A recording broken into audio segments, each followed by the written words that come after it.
Hi everyone, I'm Suana Sedai from Weaves of the Wheel, and this is the Weaves of the Wheel Wheel of Time read along.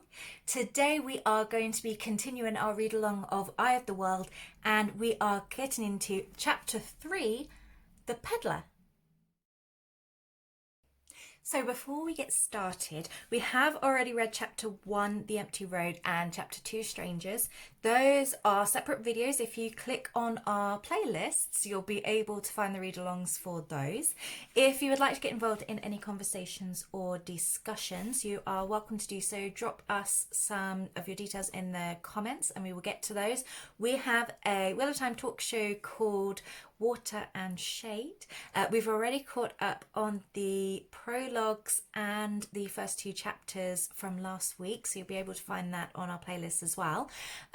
If you would like your discussion and comment to be mentioned in our next episode, then just leave your details and we'll be happy to do that. If you are interested in talking with other Wheel of Time fans and you're on Instagram, follow us at Weaves of the Wheel and drop me a DM. I will be happy to add you to our forum chats that exist in the Instagram DMs, and you can talk with Wheel of Time fans from all over the world and put forward various discussions and topics, whether controversial or not. Everything is welcome. So, this is Eye of the World, Chapter 3, The Peddler. Clusters of pots clattered and banged as the peddler's wagon rumbled over the heavy timbers of the wagon bridge. Still surrounded by a cloud of villagers and farmers come for festival, the peddler reined his horses to a stop in front of the inn. From every direction, people streamed to swell the numbers around the great wagon, its wheels taller than any of the people with their eyes fastened to the peddler above them on the wagon seat. The man on the wagon was Padden Fane, a pale, skinny fellow with gangly arms and a massive beak of a nose. Fane, always smiling and laughing as if he knew a joke that no one else did, had driven his wagon to Antime into Emansfield every spring for as long as Rand could remember. The doors of the inn flew open, even as the team halted in a jangle of harness, and the village council appeared, led by Master Alvear and Tam. They marched out deliberately, even Sen Bui, amid all the excited shouting of the others for pins or lace or books or a dozen other things. Reluctantly, the crowd parted to let them to the fore, everyone closing in quickly behind and never stopping their calling to the peddler. Most of all, the villagers called for news. In the eyes of the villagers, needles and tea and the like were no more than half the fright in the peddler's wagon. Every bit as important was word of outside, news of the world beyond the 2 rivers. Some peddlers simply told what they knew, throwing it out in a heap, a pile of rubbish with which they could not be bothered. Others had to have every word dragged out of them, speaking grudgingly with a bad grace. Fane, however, spoke freely, if often teasingly, and spun out the telling, making a show to rival a gleeman. He enjoyed being the centre of attention, strutting around like an undersized rooster, with every eye on him. It occurred to Rand that Fane might not be best pleased to find a real gleeman in Emansfield. The peddler gave the council and villagers alike exactly the same attention as he fussed with tying off his reins, just so, which was hardly to say any attention at all. He nodded casually at no one in particular, he smiled without speaking, and waved absently to the people whom he was particularly friendly, though his friendliness had always been of a peculiar distant kind, backslapping, without ever getting close. The demands for him to speak grew louder, but Fane waited, fiddling with small tasks about the driver's seat for the crowd and the anticipation to reach the size he wanted. The council alone kept silent. They maintained dignity, befitting of the position, but increasingly, clouds of pipe smoke rising above their heads showed the effort of it. Rand and Matt edged to the crowd, getting as close to the wagon as they could.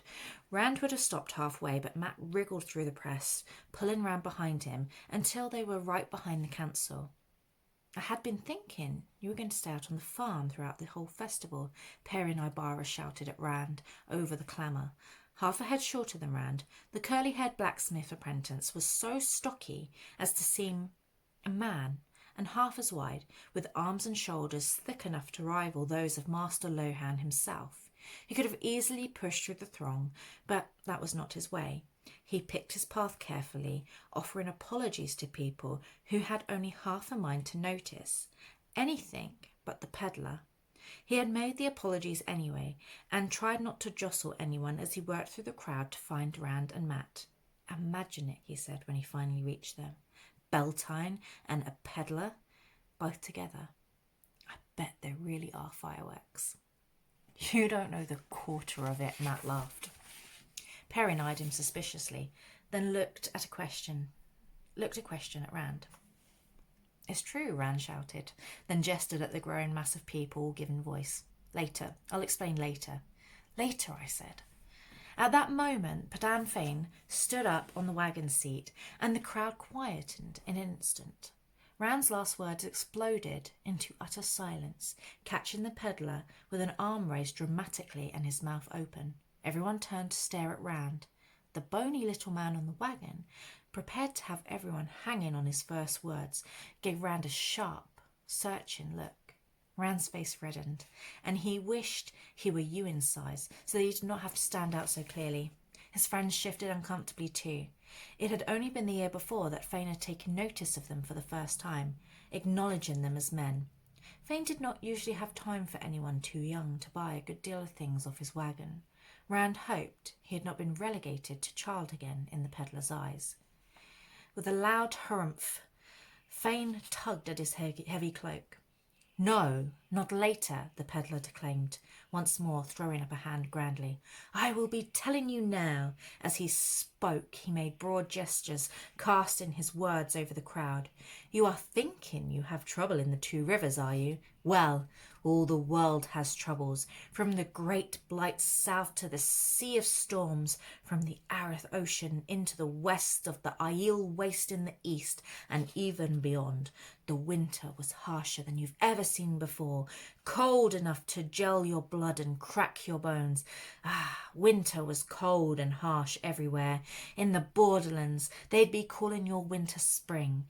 But spring does not come, you say. Wolves have killed your sheep. Perhaps wolves have attacked your men. Is that the way of it? Well now, spring is late everywhere.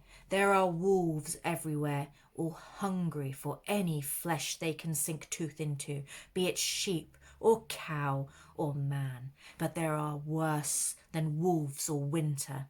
There are those who would be glad to have only your little troubles." He paused expectantly. "What could be worse than wolves killing sheep and men?" Senbui demanded. Others muttered in support. "Men killing men," the peddler's reply, in portentous tones, brought shocked murmurs that increased as he went on. "It is war, I mean. There is war in Galaden, war and madness. The snows of the Dalian forest are red with the blood of men. Ravens and the cries of ravens fill the air. Armies march to Galaden. Nations, great houses and great men send their soldiers to fight." "War?" Master Alvear mouthed awkwardly around the unfamiliar word. No one in the Two Rivers had ever had anything to do with war. "Why are they having a war?" Fain grinned, and Rand had the feeling that he was mocking the villagers' isolation from the world and their ignorance. The peddler leaned forward as if he were about to impart a secret to the mayor, but his whisper was meant to carry, and it did. The standard of the dragon has been raised, and men flock to oppose and support. One long gasp left every throat together, and Rand shivered in spite of himself. "The dragon," someone moaned. "The Dark One's loose in Galaden." "Not the Dark One," Harold Luhan growled. "The dragon is not the Dark One, and this is a false dragon anyway." "Let's hear what Master Fain has to say," the mayor said, but no one would be quietened that easy. People cried out from every side, men and women shouting over one another. "Just as bad as the Dark One. The dragon broke the world, didn't he? He started it. He caused the time of madness. You know the prophecies. When the dragon is reborn, your worst nightmares will seem like your fondest dream. He's just another false dragon. He must be. What difference does that make? You remember the last false dragon? He started a war too. Thousands die. Isn't that right, Fane? He laid siege to Ilion. It's evil times. No one claiming to be the dragon reborn for 20 years, and now 3 in the last 5 years. Evil times. Just look at the weather. Rand exchanged looks with Perrin and Matt. Matt's eyes shone with excitement, but Perrin wore a worried frown. Rand could remember every tale he had heard about the men who named themselves the Dragon Reborn, and if they had all proven themselves false dragon by dying or disappearing without fulfilling any of the prophecies. What they had done was bad enough. Whole nations torn by battle and cities and towns put to torch. The dead fell like autumn leaves, and refugees clogged the roads like sheep in a pen. So the peddler said, and the merchants, and no one in the 2 rivers with any sense doubted it. The world would end, so some said, when the real dragon was born again. Stop this, the mayor shouted. Be quiet. Stop working yourselves into a laver of your own imaginations. Let Master Fane tell us about this false dragon. The people began to quiet, but Sen Bui refused to be silent. Is this a false dragon? The Thatcher asked sourly. Master Alvear blinked, as if taken by surprise, then snapped. Don't be an old fool, Sen. But Sen had kindled the crowd again. He can't be the dragon reborn. Light help us, he can't be. You old fool, Bui. You want bad luck, don't you? Be naming the Dark One next. You're taken by the dragon, Sen Bui, trying to bring us all harm. Sen looked around defiantly, trying to stare down at the glowers, and raised his voice. I didn't hear Fane say this was a false dragon, did you? Use your eyes. Where are the crops that should be knee-high or better? Why is it still winter, when spring should be here a month? There were angry shouts for Sen to hold his tongue. I will not be silent. I've no liking for this talk either, but I won't hide my head under a basket till Taran Ferryman comes to cut my throat, and I won't dangle on Fane's pleasure, not this time. Speak it out plain, Peddler. What have you heard, huh? Is this man a false dragon? If Fane was perturbed by the news he brought, or the upset he had caused, he gave no sign of it. He merely shrugged and laid a skinny finger along his nose. As to that, now who can say until it's over and done? He paused with one of his secretive grins, running his eyes over the crowd as if imagining how they would react, and finding it funny. I do know, he said too casually, that he can wield the one power. The others couldn't, but he can channel. The grounds open beneath his enemy's feet, and strong walls crumble at his shout. Lightning comes when he calls and strikes where he points. That I've heard, and from men, I believe. A stunned silence fell. Rand looked at his friends. Perrin seemed to be seeing things he did not like, but Matt still looked excited. Tam, his face only a little less composed than usual, drew the mayor close, but before he could speak, Ewan Finger burst out. He'll go mad and die. In the stories, men who channel the power always go mad, and then they waste away and die. Only women can touch it. Doesn't he know that? He ducked under a cuff from Master Bui. Enough of that from you, boy. Sen shook his gnarled fist at Ewan's face. Show a proper respect and leave this to your elders. Get away with you. Hold steady, Sen, Tam growled. The boy is just curious. There's no need of this foolishness from you. Act your age, Bran added, and for once, remember you're a member of the council. Sen's wrinkled face grew darker with every word from Tam and the mayor until it was almost purple. You know what kind of women he's talking about. Stop frowning at me, Lohan. And you too, Craw. This is a decent village of decent folk, and it's bad enough to have Fane here talking about false dragons using the power without this dragon-posed fool of a boy bringing Aes Sedai into it. Some things just shouldn't be talked about, and I don't care if you will be letting that fool Gleeman tell any kind of tale he wants. It isn't right or decent. I never saw or heard or smelled anything that couldn't be talked about, Tam said, but Fane was not finished. The Aes Sedai are already into it, the peddler spoke up. A party of them has ridden south from Tarvalon. Since he can wield the power, none but Aes Sedai can defeat him. For all the battles they fight, will deal with him once he's defeated. If he is defeated. Someone in the crowd moaned aloud, and even Tam and Bran exchanged uneasy frowns. Huddles of villagers clumped together, and some pulled their cloaks tighter around themselves, though the wind had actually lessened.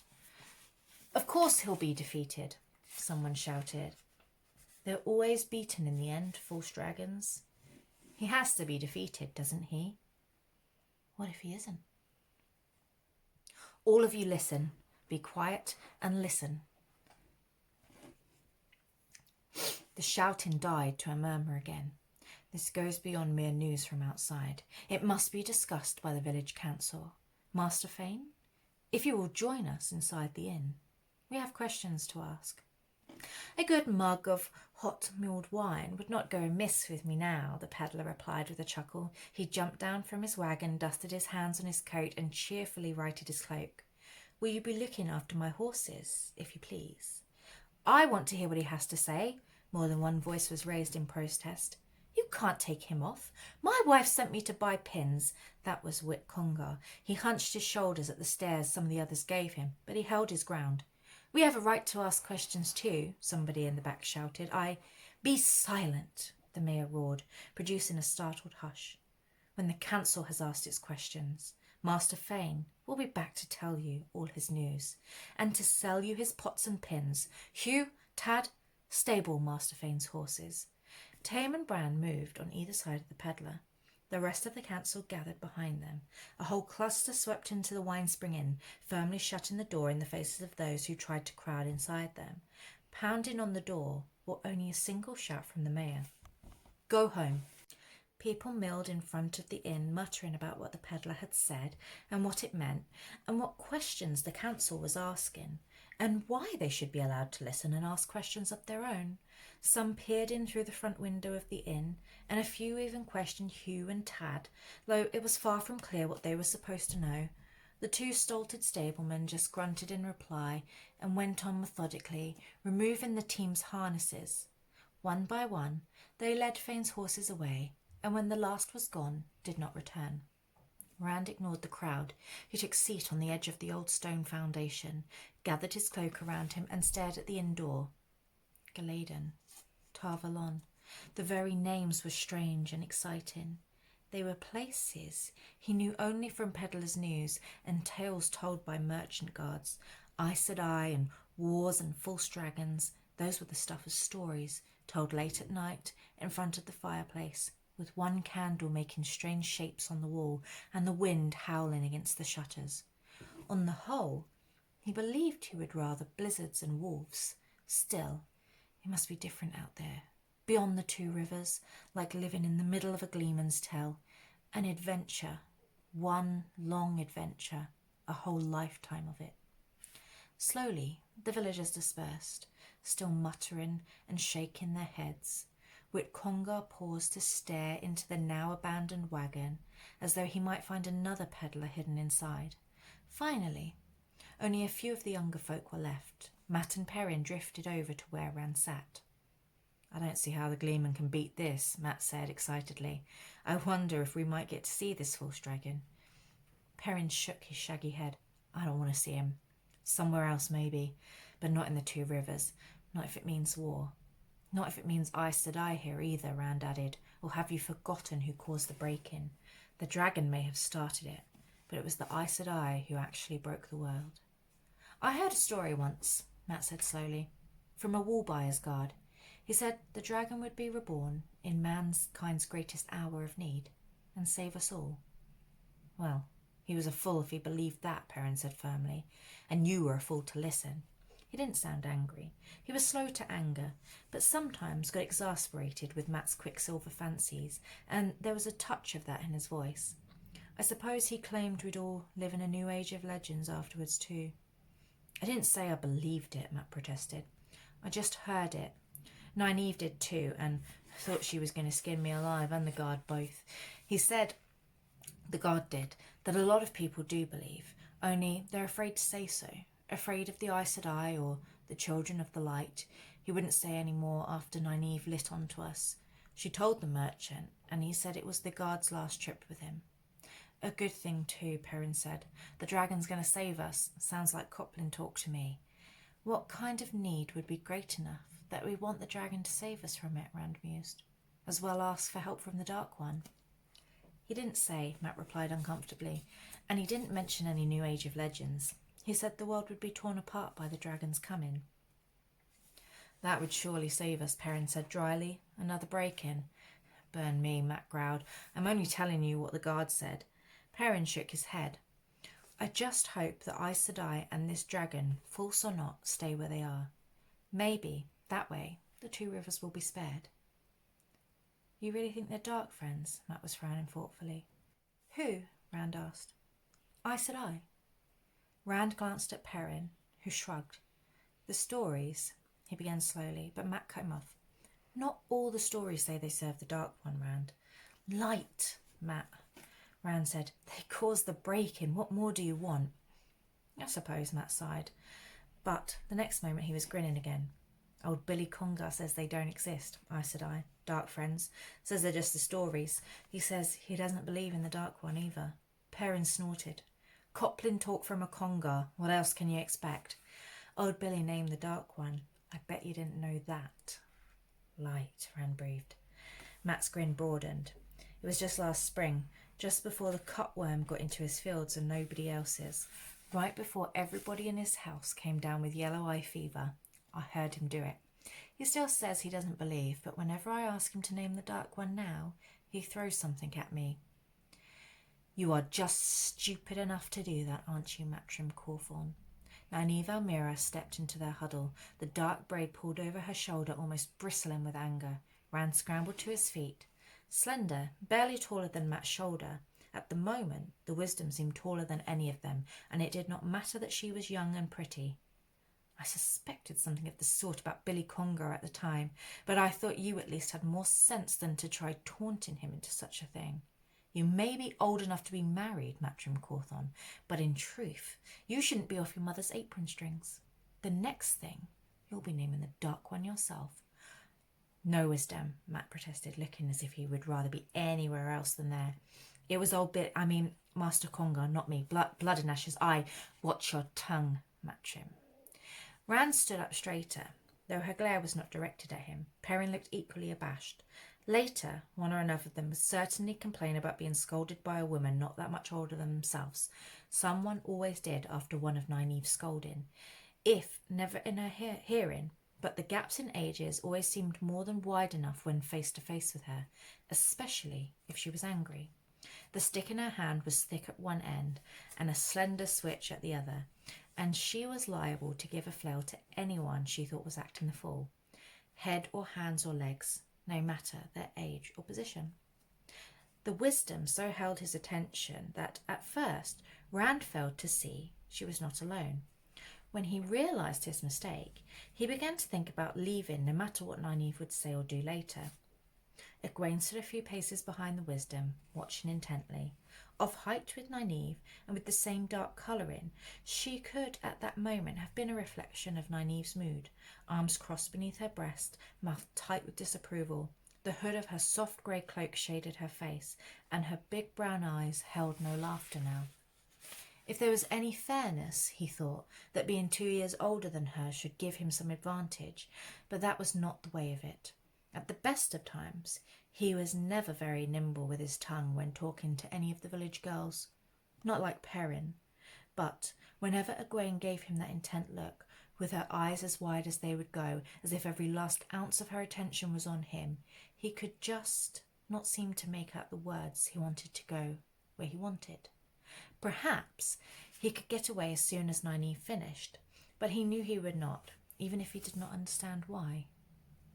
If you're done staring like a moonstruck lamb, Rand Althor, Nynaeve said, perhaps you can tell me why you were talking about something you 3 great bull calves ought to have sense enough to keep out of your mouths. Rand gave a start and pulled his eyes away from Egwene. She had grown a disconcerting smile when the wisdom began speaking.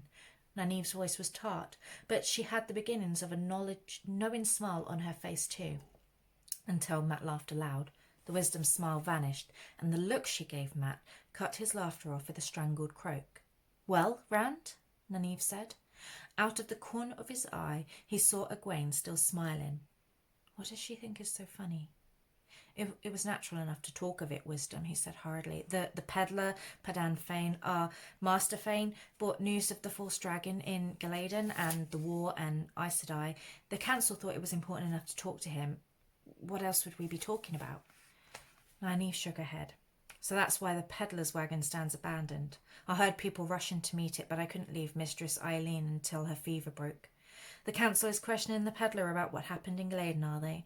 If I know them, they're asking all the wrong questions and none of the right ones. It will take the women's circle to find out anything useful." Settling her cloak firmly on her shoulders, she disappeared into the inn. Egwene did not follow the Wisdom. As the inn door closed behind Nynaeve, the younger woman came to stand in front of Rand. The frowns were gone from her face, but her unblinking stare made him uneasy. He looked to his friends, but they moved away, grinning broadly as they abandoned him. "You shouldn't let Matt get you mixed up in foolishness, Rand," Egwene said, as seldom as the Wisdom herself. Then abruptly she giggled. "I haven't seen you look like that since Senbui caught you and Matt up in the apple trees when you were 10. He shifted his feet and glanced at his friends. They stood far away, Matt gesturing excitedly as he talked. "Will you dance with me tomorrow?" That was not what he had meant to say.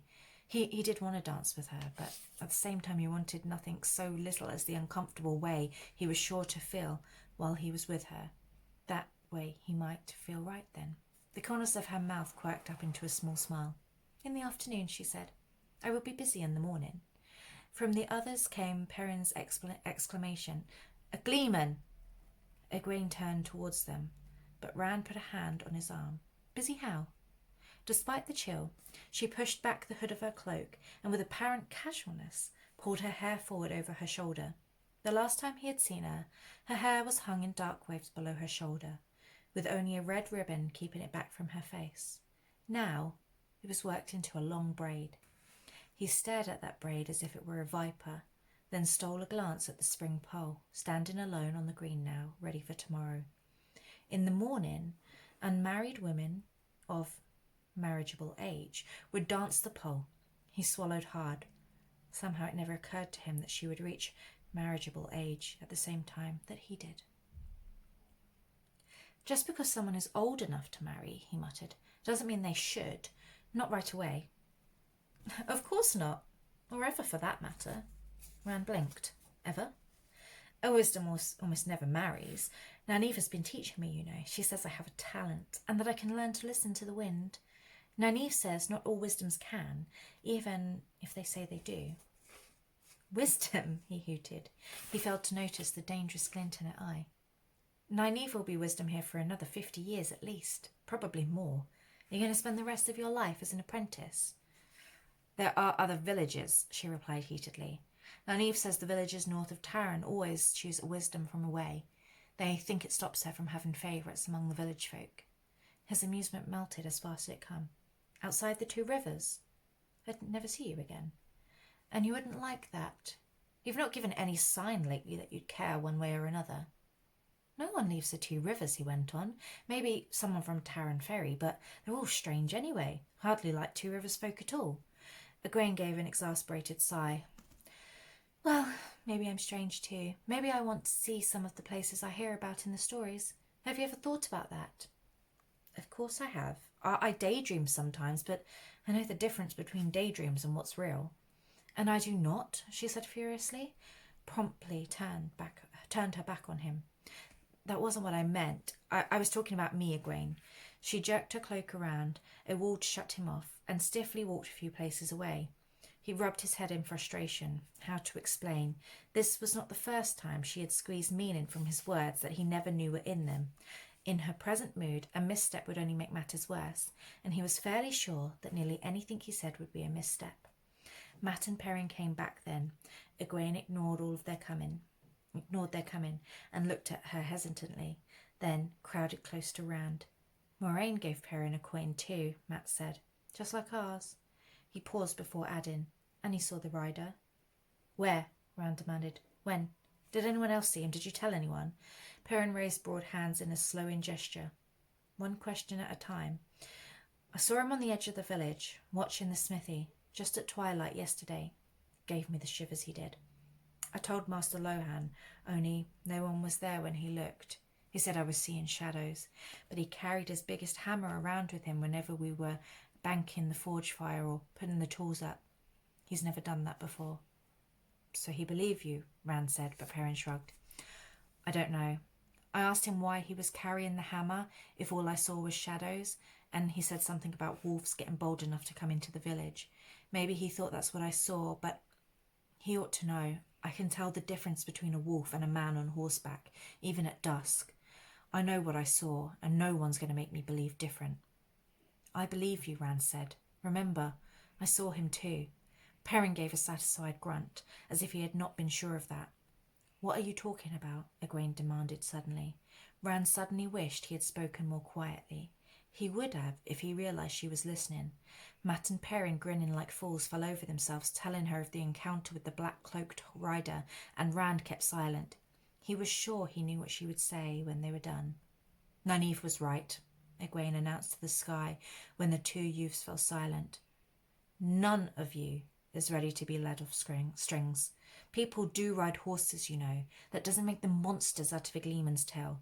Rand nodded to himself. It was just as he had thought. She rounded on him. And you've been spreading these tales. Sometimes you have no sense, Randolph. The winter has been frightening enough without you going about scaring the children. Rand gave a sour grimace.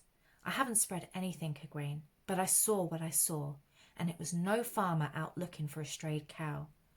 Egwene drew a deep breath and opened her mouth. But whatever she was going to say vanished as the door of the inn opened and a man with shaggy white hair came hurrying out as if pursued. So that's the end of chapter 3, Eye of the World, the Peddler. So we've met Padan Fain, we have met Nynaeve and Egwene a little bit. So we now have a little bit of backstory into what's happening in the world outside of the two rivers, the current location we're in. One of the major things I really found quite interesting in this chapter is the amusement that Padan Fain has towards the villagers for being so shut off. It's sort of like he's really looking down on them for having this peaceful, tranquil life. So it brings a lot of questions into perceptions within the Westlands, into the lands of the Wheel of Time, into how people look at one another. Is there a class structure? Is there you're a farmer, so therefore you're not very clever, you're not very intelligent, you don't really know anything that's going on, as opposed to somebody who lives in a city. So it does bring about a lot of interesting questions. I love that we've met the Wisdom, Nynaeve. She is one of my favourite characters in literature. I just really enjoy her a lot. One of the things I want to pick up on, I know it's a bit of a controversial topic, is they say Egwene has the same dark colourings that Nynaeve does, and I know a lot of people questioned the casting choices for What on Prime's series for the Wheel of Time, in that a lot of the Emond's fielders are darker of skin, but it kind of feels quite clear to me that there's quite a clear description of that. Certainly in these early chapters they describe Sen Bui as being dark as an old root, and they describe Nynaeve and Egwene of being dark of colouring. Of course, that can be translated to just hair and eyes, of course, but it's certainly interesting topic of conversation nonetheless. If you want to follow up on that conversation in the comments, please do keep it respectful. One of the other things I really enjoyed was actually Sen Bui in this. This is something I actually brought up when May and I did the live recap show on Instagram Live over the weekend. We were talking about Sen Bui, and he has this kind of reputation for just being, this old fool who should shut up. But a couple of the points he makes are actually really, really valid. Should you be talking about false dragons in the center of the village where the children are, where it's going to lead to them being scared and frightened? And, you know, if you've got some of the younger boys throwing questions about Aes Sedai and things, and you're living in this small isolated village where, you know, you want to keep everybody safe, maybe he's not wrong. Maybe he's not wrong. You know, we do need to ask these questions, but we shouldn't be asking these questions where there are children present, because it leads to nightmares, and children, of course, get big fancies in their head. Even war can be a terrifying concept, even a war that is quite far away. So I find that quite interesting. I think one of the things about Sen is that maybe he's aged so much, and people don't respect him in the same way that they used to, and everything that he now says and does is, you're just an old man, what can you possibly contribute? So it seems like there's quite a lot of ageism where he is concerned. But that's just my opinion, and perhaps other people will share different opinions, because ultimately he is a little bit of a jerk as well, as we know. So tell me in the comments what you think about Chapter 3, The Peddler. Any really great topics of discussion will go into our talk show when we catch up and recap on Chapters 3 and 4, and that's called Water and Shade. If you check our playlist, you'll be able to find any videos for that. If you want to come and join us on Instagram, give me a shout in the DMs on Weaves of the Wheel. That's on Instagram, all one word. And I can add you to a chat room forum on Instagram where you can talk to Wheel of Time fans from all over the world. And you're welcome to discuss other topics of fandoms as well. And we don't care how controversial you get, you are more than welcome to come and join us. So that's it. The next reading will be for Chapter 4, which is where we are going to meet the Gleeman, who we've just had a first introduction to right at the end of that chapter. So this is going to be a really exciting one. He's a really interesting character, and I have a lot of opinions about Tom, some of which a lot of the members in the community of Weaves of the Wheel like to argue at me against, because they say I'm very, very wrong, and maybe I am, but nonetheless I hold those opinions anyway. So do tune in to catch up and see what I think of Tom Merrilin. Thank you very much for watching. Please like and subscribe to our channel.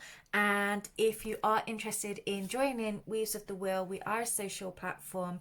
Everybody is welcome. You can come along and join us just in our fan talk, or we do have a fourth age storytelling and roleplay platform on Instagram, which is really, really super easy and accessible to use. So if you have any questions about that, just send me a DM at Weaves of the Wheel on Instagram. Thanks very much for watching. Until next time, goodbye.